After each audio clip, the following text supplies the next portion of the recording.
So if they happen to lose the mothers when they're below 2, automatically they'll starve to death, if not being attacked by the lions or the hyenas out in the wild. So that tells why we rescue all those that are found when are below the age of 2 years, because above 2 years they only need protection from other dangers out in the wild.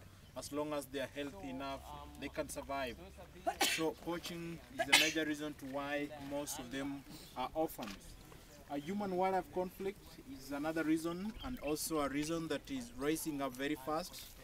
And this is due to increase in population of man, which is causing human beings to actually involve in so many activities close to the national parks, close to the national reserves, in the migratory routes of wild animals. And when the elephants or the animals, the wild animals in general, are walking around trying to move from one area to another, trying to look for water, trying to look for a greener pasture, they encounter the communities in their place or in their former areas of browsing. And the communities will want to fight them, they'll want to chase them away. During this conflict, the babies will suffer a lot because the babies might be separated from the mothers, or the mothers might be killed and the babies will be left without any help. And due to the fact that the number of the population of human beings is increasing every now and then, the size of land is not increasing, and that's why human-wildlife conflict is a major threat in our country at the moment, and causes several babies to be orphans. Most of them are also orphans from being found fallen down wells, stuck in the mud, fallen down manholes, washed down the rivers during the heavy rainfalls.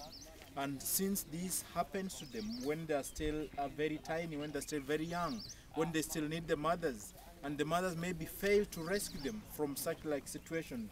Maybe they fall down a well, the mother struggled to rescue and they failed. So that is why we come in to rescue them if we happen to find them, because only the lucky ones are found.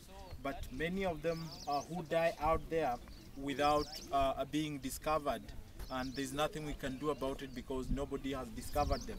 But the few who are discovered and we are informed about them, we make sure that we rescue them and bring them in the nursery. Which one is Kita? We also have a Is few one of of these them who are named orphaned Kita? from natural reasons. K-I-T-A. Maybe the mothers have died from old age or from natural disease back in the wild. And once this Something like happens, the babies are left without any help. There is an argument that if a mother The little dies one, and born in the January. baby is in the same family, the family Born in members January. or the rest of the herd will protect and care for this baby. Yes, it's true, they will care and protect for this baby against all dangers in the wild, but they will never accept to, or they'll never give this baby the milk that he or she deserves, because a female elephant will not want to jeopardize the status of her own baby for the sake of another one. So she will give first priority to her own baby or his baby, and once she's got maybe more than that, that is when she can invite another baby who comes from the same family.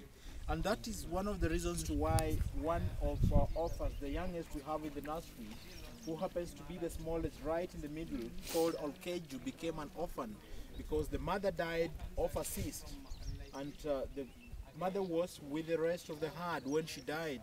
So the rest of the other family members tried to take care of this baby, protect him so that he's not attacked or nothing wrong happens to him.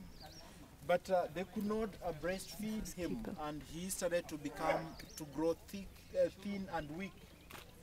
He stayed in the same family for about 16 days, but without the mother's milk, but with all the other protection.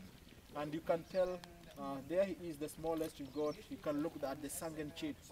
That tells how long they have been without the mother's milk, or how long they have been without the mother's protection and such like things.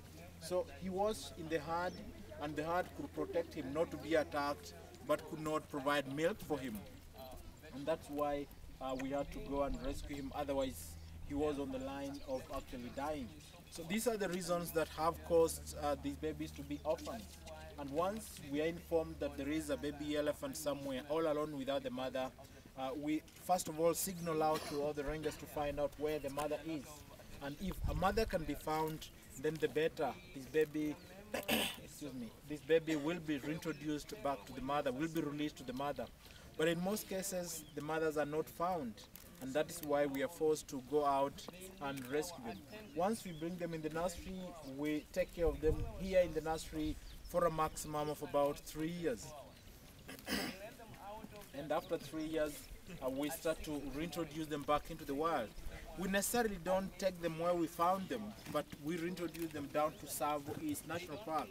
Tsavo is our rehabilitation center. We've got 2 stations in Tsavo, with more of our keepers in Tsavo who still take care of these orphans, who go out with them in the park to move them close to different wild families so that they can meet wild elephants and make friends with them.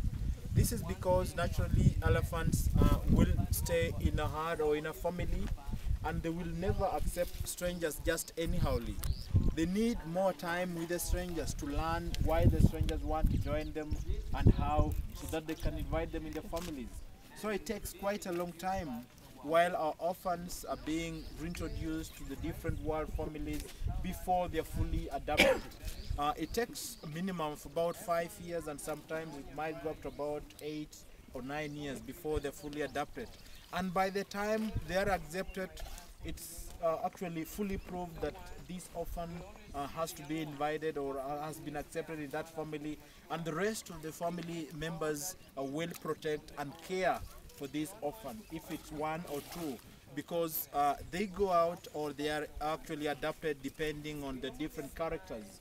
Those who are very close to each other might be invited in the same herd and might go in a group of 2 or 3, or at some times one might be invited in a herd and go as an individual. So that is how we reintroduce them back in the wild.